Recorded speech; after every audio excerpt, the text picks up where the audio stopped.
नमस्कार, आपका स्वागत है। दोस्तों, क्या पति और पत्नी को एक साथ बैठकर भोजन करना चाहिए?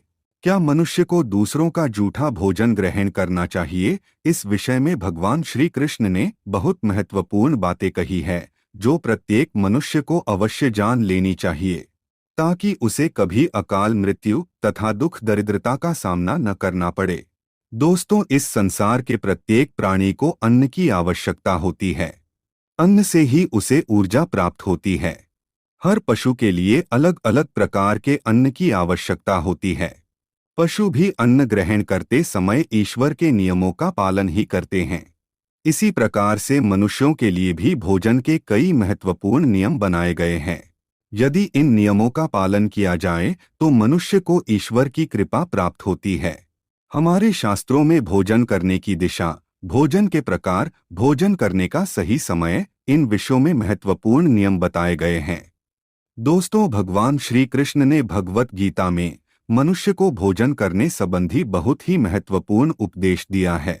यह उपदेश मनुष्य की उन्नति करने वाला, दीर्घायु दिलाने वाला तथा सभी प्रकार के रोगों से मुक्त रखने वाला है। जिस शरीर को भगवान ने प्रदान किया है, उन्होंने ही इस शरीर को शुद्ध और स्वस्थ रखने के उपाय भी बताए हैं। जो मनुष्य भगवान श्री कृष्ण द्वारा बताए गए इन नियमों का पालन करता है, उसका शरीर सदैव शुद्ध, स्वच्छ और विकारों से दूर रहता है तथा सद्गति प्राप्त करने वाला बनता है। भगवान श्री कृष्ण ने भगवत गीता के माध्यम से मनुष्य को भोजन के प्रकार बताए हैं। किस प्रकार के भोजन से मनुष्य की प्रवृत्ति क्रोधी, क्रूर और राक्षसी बनती है और किस प्रकार का भोजन करने से मनुष्य सदाचारी, विनम्र और दूसरे के मन पर विजय प्राप्त करने वाला बन जाता है। मनुष्य जिस प्रकार का भोजन करता है, उसे उसी प्रकार का शरीर और विचार भी प्राप्त होते हैं। इसीलिए धन की देवी माँ लक्ष्मी की प्राप्ति के लिए भी मनुष्य को उचित भोजन सामग्री का ही चुनाव करना चाहिए। मनुष्य चाहे गरीब हो या धनवान हो, वह चाहे राजमहल में रहता हो या वन में, उसे अपने शरीर की तृप्ति के लिए भोजन अवश्य ही करना चाहिए। परंतु इंद्रियों की लालसा में इतना भी उन्मत्त नहीं हो जाना चाहिए कि वह तामसिक एवं राजसिक आहार का सेवन करके क्रूर तथा निष्ठुर बन जाए। तामसिक भोजन करने वाला मनुष्य अपनी मान मर्यादा, संस्कार एवं अपने शील को भी नष्ट कर लेता है और दुष्कर्म का मार्ग पकड़ लेता है। राजसिक भोजन करने वाला व्यक्ति क्रोधी, आलसी तथा हिंसक बन जाता है। किंतु जो मनुष्य ईश्वर का नाम लेकर सात्विक भोजन का आहार लेता है, उसका मन पवित्र और सुंदर हो जाता है। ऐसे शरीर में भगवान सदैव ही निवास करते हैं। दोस्तों, वास्तुशास्त्र में बताया गया है कि मनुष्य को किस दिशा में बैठकर भोजन करना चाहिए और भोजन करते समय उसका मुख कौन सी दिशा में होना चाहिए। भोजन शुरू करने से पहले मनुष्य को कौन सा मंत्र बोलना चाहिए और भोजन हो जाने के पश्चात उसे क्या करना चाहिए। ऐसी कई महत्वपूर्ण बातें बताई गई है। आज के इस वीडियो में हम आपको इन्हीं विषयों पर जानकारी देने वाले हैं। अगर भोजन करते समय परिवार के सभी लोग सही दिशा का ध्यान रखते हैं, तो घर से क्लेश, दुख, दरिद्रता भी नष्ट हो जाती है और माँ लक्ष्मी की कृपा से घर में सुख समृद्धि आती है। इसके साथ ही घर के सभी सदस्यों का स्वास्थ्य भी ठीक रहता है। इसीलिए हमें वास्तुशास्त्र में बताई गई इन महत्वपूर्ण बातों पर ध्यान अवश्य देना चाहिए। दोस्तों, विष्णु पुराण के अनुसार भोजन शुरू करने से पहले थोड़ा सा अन्न भूमि पर रखना चाहिए, ताकि देवता, पशु पक्षी, सर्प, दैत्य तथा प्रेत पिशाच जो अपने कर्म बंधन से बंधे हुए हैं, उन सभी को अन्न की प्राप्ति हो। यदि भोजन करते समय कोई अतिथि आ जाए तो उसका स्वागत करे और उसे आसन देकर प्रणाम करके उसका सत्कार करे। फिर उसे श्रद्धापूर्वक भोजन कराकर विदा करे, क्योंकि जिसके घर से अतिथि निराश होकर लौट जाता है, उसे वह अपने पाप देकर उसके शुभ कर्मों को ले जाता है। श्री कृष्ण कहते हैं, मनुष्य को पिता के घर में रहने वाली विवाहित कन्या, दुखिया और गर्भ धारण की हुई स्त्री तथा वृद्ध को भोजन कराने के बाद ही भोजन करना चाहिए। इन सभी को भोजन कराए बिना जो स्वयं भोजन ग्रहण करता है, उसका भोजन पापमय बन जाता है।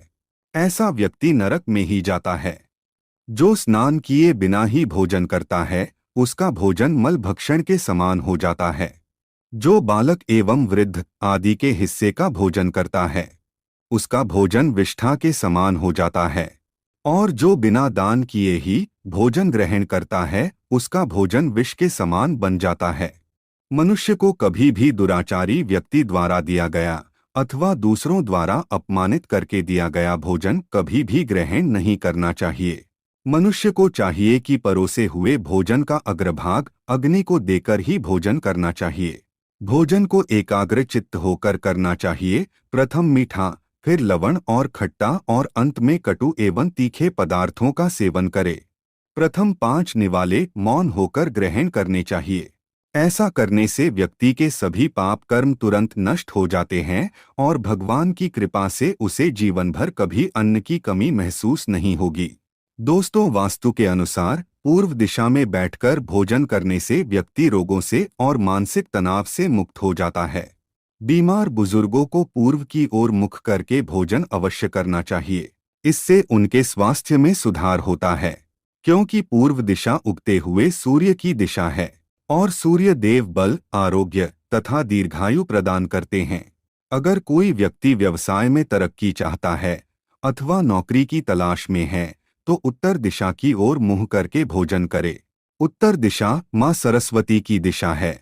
इससे उस व्यक्ति को कार्यों में सफलता प्राप्त होती है। ध्यान रहे, दक्षिण दिशा की ओर मुख करके भोजन न करे, यह दिशा यम की दिशा है। वास्तुशास्त्र के अनुसार टूटे फूटे बर्तनों में भोजन नहीं करना चाहिए। यह दुर्भाग्य को निमंत्रण देता है। भोजन हमेशा स्वच्छ थाली में ही करना चाहिए। गंदी थाली में भोजन करने से जीवन में दुर्भाग्य आता है। एकादशी के दिन तामसिक अन्न का सेवन ना करे। शास्त्रों के अनुसार जो मनुष्य एकादशी के दिन तामसिक अन्न अर्थात मांस का सेवन करता है, लक्ष्मी उसे छोड़कर चली जाती है। भोजन का अपव्यय करना शास्त्रों में अनर्थ माना गया है। इसीलिए थाली में जितना आवश्यक हो उतना ही भोजन ले। अगर कोई व्यक्ति साथ में भोजन कर रहा हो तो उसका भोजन समाप्त होने तक उठकर नहीं जाना चाहिए। इससे पितृदेव नाराज हो जाते हैं। भोजन के बाद थाली में हाथ धोना अनुचित माना गया है। थाली में हाथ धोने से अन्न का अपमान होता है। भोजन के बाद थाली में हाथ धोने वाले लोग नीच योनि में जन्म लेते हैं। सबसे महत्वपूर्ण बात ध्यान रहे कि व्यक्ति को बिस्तर पर बैठकर कतई भोजन नहीं करना चाहिए। ऐसा करने से व्यक्ति कई प्रकार के रोगों से ग्रसित हो सकता है। भोजन केवल जमीन पर आसन बिछाकर उस पर बैठकर ही करना चाहिए। भोजन करते समय दिशाओं का ध्यान रखना बहुत ही आवश्यक होता है। यदि गलत दिशा में बैठकर अथवा गलत दिशा में मुख करके भोजन करने से व्यक्ति को उसके अनिष्टकारक परिणाम प्राप्त होते हैं। भगवान श्री कृष्ण कहते हैं, जिस भोजन के ऊपर से कोई पैर रखकर चला गया हो अथवा कोई व्यक्ति भोजन को लांघ कर गया हो तो ऐसे भोजन को कभी खाना नहीं चाहिए। ऐसा भोजन अशुद्ध हो जाता है। ऐसे भोजन को पशुओं को खिला देना चाहिए। दूसरों के द्वारा लांघा गया भोजन खाने से मनुष्य की आयु कम हो जाती है और उसके शरीर में भिन्न भिन्न प्रकार के रोग उत्पन्न होते हैं। गरुड़ पुराण के अनुसार यदि भोजन में बाल निकल आता है तो ऐसा भोजन त्याज्य हो जाता है। यदि अन्न में बाल निकलता है तो उसे ईश्वर को कभी प्रसाद के रूप में नहीं चढ़ाना चाहिए और ना ही स्वयं खाना चाहिए। ऐसा भोजन प्रेतों को प्राप्त हो जाता है। श्री कृष्ण कहते हैं, मनुष्य को दूसरों के लिए परोसा हुआ भोजन भी नहीं खाना चाहिए। जो मनुष्य दूसरों का भोजन छीन के खाता है अथवा किसी को बिना दिए ही स्वयं उस अन्न का उपभोग करता है, उससे देवी अन्नपूर्णा रुष्ट हो जाती है। भोजन सभी में बांटकर खाना चाहिए। दूसरों के हिस्से का भोजन करने से मनुष्य के पुण्य कर्म नष्ट हो जाते हैं। पवित्र आसन पर बैठकर अपने पैरों को भूमि पर रखकर पूर्व की ओर सूर्याभिमुख होकर अन्न ग्रहण करना ही सर्वोत्तम माना गया है। पूर्वाभिमुख होकर भोजन करने से यश की प्राप्ति होती है और उत्तर की ओर मुख करके भोजन करने से सत्य की प्राप्ति होती है। दोनों हाथ, दोनों पैर तथा मुख को पानी से धोकर ही भोजन करना चाहिए। भोजन के पात्र को भूमि पर रखकर अन्न ग्रहण करना ही सर्वश्रेष्ठ माना गया है। शास्त्रों में इस प्रकार के भोजन को उपवास के समान बताया गया है। मनुष्य को क्रोध रहित होकर भोजन करना चाहिए। क्रोध की अवस्था में भोजन करने से भोजन का अपमान होता है और कई व्याधियां उत्पन्न होती है। यदि चित्त कहीं और हो तब भी भोजन नहीं करना चाहिए और गुस्से से भरे मन से भी भोजन करना अशुभ होता है। जो जूते पहनकर भोजन करता है, इस प्रकार के भोजन को आसुरी भोजन कहा गया है। ठीक मध्यरात्रि में ठीक मध्याह्न होने पर भी भोजन करना अशुभ माना गया है। यदि पेट खराब हो तब भी भोजन नहीं करना चाहिए। गीले वस्त्र पहन कर के भी भोजन करना अशुभ होता है। दूसरों के लिए परोसा गया भोजन भी कभी नहीं करना चाहिए। सोते हुए, खड़े होकर, टूटे फूटे पात्र में, भूमि पर रखकर अथवा हाथ पर रखकर भोजन ग्रहण करने से दरिद्रता आती है। भोजन करते समय वेदों का उच्चारण नहीं करना चाहिए। शास्त्रों के अनुसार स्त्री को पति के भोजन के बाद ही भोजन कर लेना चाहिए। यदि पति घर से दूर हो तो पति को ध्यान करके भोजन ग्रहण करना चाहिए। इससे पति की आयु लंबी होती है और स्त्री सदा सुहागिन रहती है। पति से पहले भोजन करना शास्त्रों में शुभ माना नहीं गया है। इससे पति की आयु कम हो जाती है। इसके साथ ही विष्णु पुराण के अनुसार पति और पत्नी को एक साथ बैठकर भोजन नहीं करना चाहिए।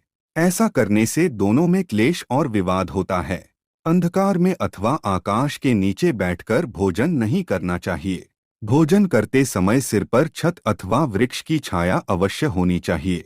विष्णु पुराण के अनुसार केवल एक वस्त्र पहनकर भी भोजन करना अनुचित होता है अथवा नग्न अवस्था में भोजन ग्रहण करना अशुभ होता है। इससे जीवन में दुर्भाग्य आता है। सवारी पर बैठकर अर्थात किसी वाहन में बैठकर भी भोजन ग्रहण करना अनुचित हटो है। साथ ही शैया पर बैठकर भोजन करने से व्यक्ति की आयु कम हो जाती है। हंसते हुए अथवा रोते हुए भोजन करना अनिष्ट कारक होता है। इससे गले में अन्न फंसकर प्राण जाने का भी खतरा बना रहता है। तो दोस्तों, इस प्रकार से शास्त्रों में भोजन के संबंध में महत्वपूर्ण नियम बताए गए हैं। उम्मीद है आपको यह जानकारी अच्छी लगी होगी। वीडियो को लाइक जरूर करें और कमेंट में जय श्री कृष्ण अवश्य लिखें। साथ ही चैनल को सब्सक्राइब करना न भूलें। आप सभी का धन्यवाद।